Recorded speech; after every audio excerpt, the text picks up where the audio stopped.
Ano po dapat ang gawin ng mga tao kapag nakaka-experience po sila ng aftershocks?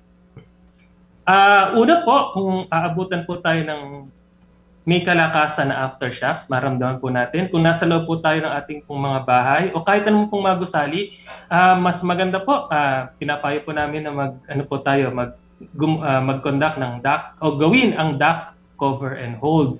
Ito po ay para maproteksyonan ang ating mga sarili kung sakali man pong may babagsak ng mga bagay. Opo. And then pagkatapos po ng pagyanig, and then lumabas na po tayo. Isa pa pong napakahalaga na kailangan natin gawin, lalong-lalo na po katatapos lang nitong malakas na pagyanig, suriin po natin yung integridad ng ating pong mga estruktura, bahay, mga eskwelahan po. At kung sa tingin po natin safe naman bumalik, okay po yun. Ngayon, kung makita po natin estruktura na may mga considerable damage, mas maigi po siguro na pasuri natin sa ating mga eksperto para po matiyak po natin kung safe pa po bang bumalik dun sa mga estruktura na nakitaan po ng mga damage dulot po ng main shock. Opo. Sir, si Maricel po ulit ito. Yung sabi po ninyo kanina na posibleng tumagal pa ng ilang araw o baka linggo yung aftershock sa lakas na 7.8 po na magnitude. Gaano kalakas yung ine-expect natin na mga aftershocks?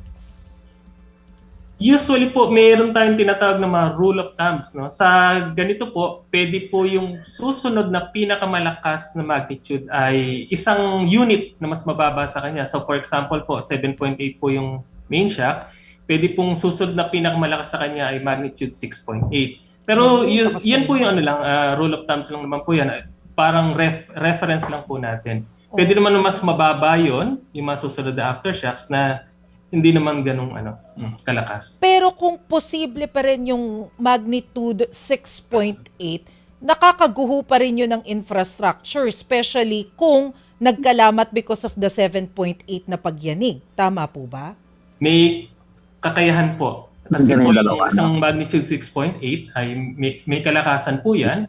At kung talagang napahina na, no, kahit napahina na nung main shock, pero hindi niya pabagsak, ito pong mga aftershocks, may possibility po na lalo pa niyang ma-damage yung structures.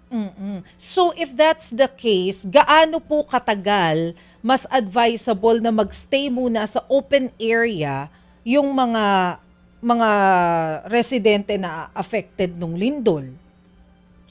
Ang maganda pong maggagawin natin dyan ay suriin po muna natin yung kung saan bahay po natin, mga struktura. Kung sakaling makita natin na safe naman po na bumalik, wala naman pong damage, pwede naman pong bumalik po sa halimbawa mga bahay po, mga buildings.